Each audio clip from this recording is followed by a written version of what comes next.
Welcome to This Week in Rugby. I'm your host, Pat Clifton, and what a week it is. It is finally Netflix week. The documentary on the Six Nations comes out Wednesday, January 24th, my birthday. Also the birthday of Paul Emmerich and Kyle Sumption, two of the best Eagles to ever strap on the red, white, and blue. And what a treat do we have to sit here and just binge. I don't know how many hours, I don't know how many episodes, but I'm excited. That many episodes of Six Nations Rugby on Netflix. F1 Drive to Survive, they set the mark really high, and now World Rugby and Six Nations have come in with this teaser leading into, of course, the competition starting here in a couple of weeks. This is thrilling for me, and I think really big potential to unlock the American market like anything we've ever seen before. You know, the big blips we would always get when you would get texts from, you know, grandma and grandpa or cousins or old teachers, people that knew you were into rugby but were not into rugby at all, and every once in a while, these blips across the screen of the mainstream, rugby would come across, they would catch someone's attention, and they would text you about it because they knew you were a rugby guy. You're going to get those texts starting this week because of this Netflix documentary, and I think it's going to be bigger than any of those bigger ones before. I mean, we did have the Pioneers. We had a little bit of Rugby Rising, the lead-in show to the CRC and the USA Sevens back in the day on the NBC channels, but really, we haven't anything like this. It goes behind the scenes in rugby that really peels back the layers, shows you the stories, appeals to the human interest side of it, and shows it to a mass audience. Rugby has never had this.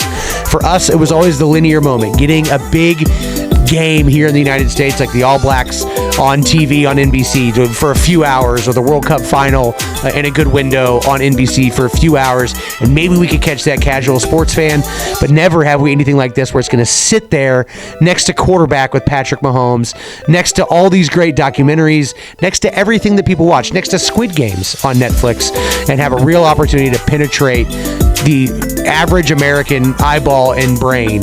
Rugby finally gets to do that, and it's a very exciting moment. So enjoy it this week, folks. I'll be binging right along with you, that's for sure. Another big week in my world because PR7s, Premier Rugby Sevens, is coming to Kansas City this Saturday, this Sunday. Saturday, PR7s is coming, and they're doing a youth clinic. We're going to have probably... Right now, registrations like 75, 80 youngsters out here on a cold January Saturday, led by Waisali Sarevi and a handful of other PR7s coaches and players. Will be leading them through a youth clinic, and then Sunday, an open talent ID camp as PR7s is looking for talent across the country, coming for the first time to Kansas City, ever stepping in this market. And if you're watching, this show is called The Heart of American Rugby because we are right here in the heart of American Rugby, in the middle of the map in Kansas City. It's where we're recorded from. That's where I live and where I'm deeply involved in the grassroots. And it is a big deal for us to have PR7s coming. Sarevi, the king of sevens, two-time World Cup winner, sevens, a Hall of Famer. So it's a great big deal for us to have PR7s coming here. And why would PR7s come to Kansas City? You know, I looked at their stuff last year. They had 8 talent ID camps last year. 5 of them were in cities in which they ran a tournament, right? So Minneapolis and Pittsburgh were 2 new cities last year that they went to for the first time ever and took a tournament. They also had talent ID camps and in those cities. And the only places they went to where they didn't run a tournament were like Montreal and in San Clemente, where Rhinos Rugby exists. So and one off in Charlotte. So I don't know that a PR7s tournament's coming to Kansas City in 2024, but I'm really hopeful, and I'm really hopeful that Kansas City shows up and shows out this weekend for the talent ID camp and the youth clinic. It's going to be a lot of fun here. And if you're watching this and you're in the Kansas City area, there's still time to register and get signed up. And definitely stay tuned for some content from that in these channels. Another huge stuff coming out this week. Obviously, in the last week, we've heard about, what is it? It's Rugby Carolinas, Anthem Rugby Carolinas. Anthem Rugby Carolina. Major League Rugby has a 12th team, and it is a partnership team through World Rugby. It seems to be paid for by World Rugby. It's going to be run by USA Rugby, and I think it's a phenomenal, huge net win for the game. It is a huge net win for Major League Rugby, huge for World Rugby. This makes a ton of sense for everyone involved. That said, 100% was it not easy. When you have private equity like Major League Rugby, when you have the global taxing body like World Rugby, those two not necessarily in the same corner all the time, not necessarily necessarily having the same interests intrinsically. And then you have USA Rugby in the middle, who could say the same thing on both sides of that to both of those other stakeholders. This is not an easy puzzle piece to fit. So kudos to the people who drove it in.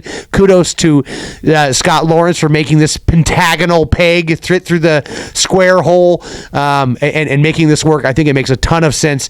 It solves Major League Rugby's what to do about the Eagles problem, because Major League Rugby has come under fire, and I think fairly so, for not necessarily being a giant panacea for what to do for USA Rugby, for not filtering what do we do, all of our decisions for what's best for the national team.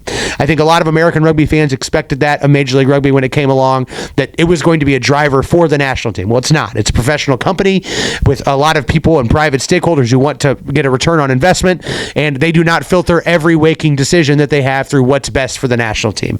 But you can bet that that's what this Anthem Rugby Carolina team is going to do.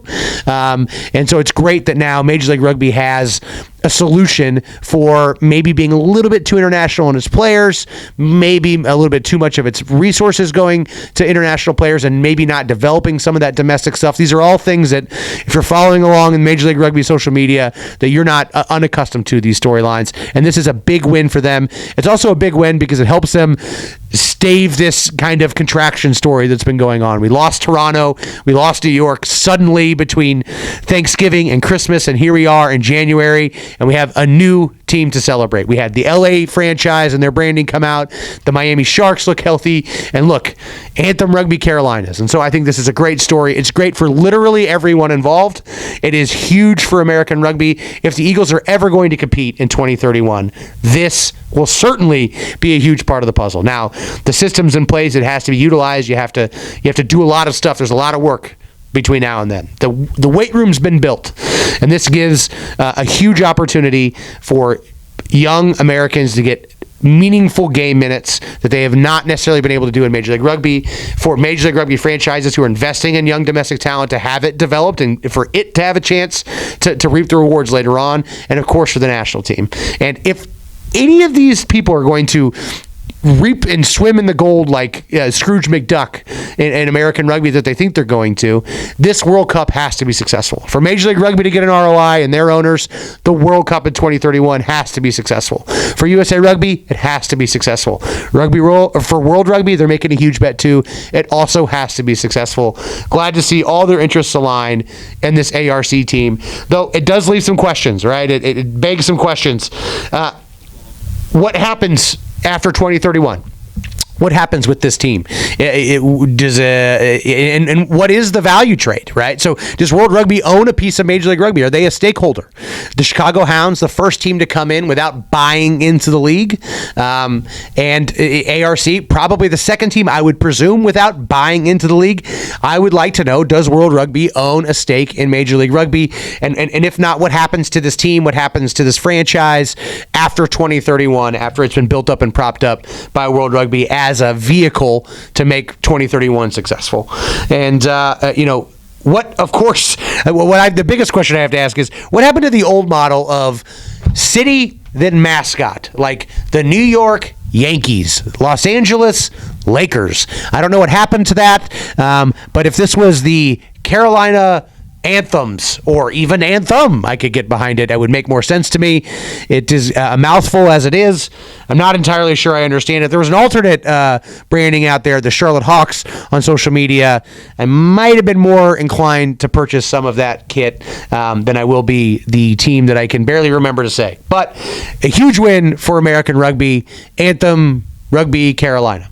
And now, of course, we've got the Perth coming up. This is the third stop on the World 7 Series, and this is an Olympic year. We are finally in the Olympic year. Paris 2024 is but months in front of us, and the Eagles are trying like heck to get in their best form. The men and the women in action in Australia. Third tournament of the series. The men coming in, and they are putting the band back together in this one. They are racing to get the golden generation back in shape, while also racing to get the younger generation up to snuff and up to speed speed and melding it together in a absolute hurry heading into this Olympics. They're underdogs. Women, on the other hand, are arguably in the peak of their golden generation. Some of the best athletes the program has ever seen, players the program has ever seen, together, baking together, all in the prime of their careers, many of them in the prime of their careers.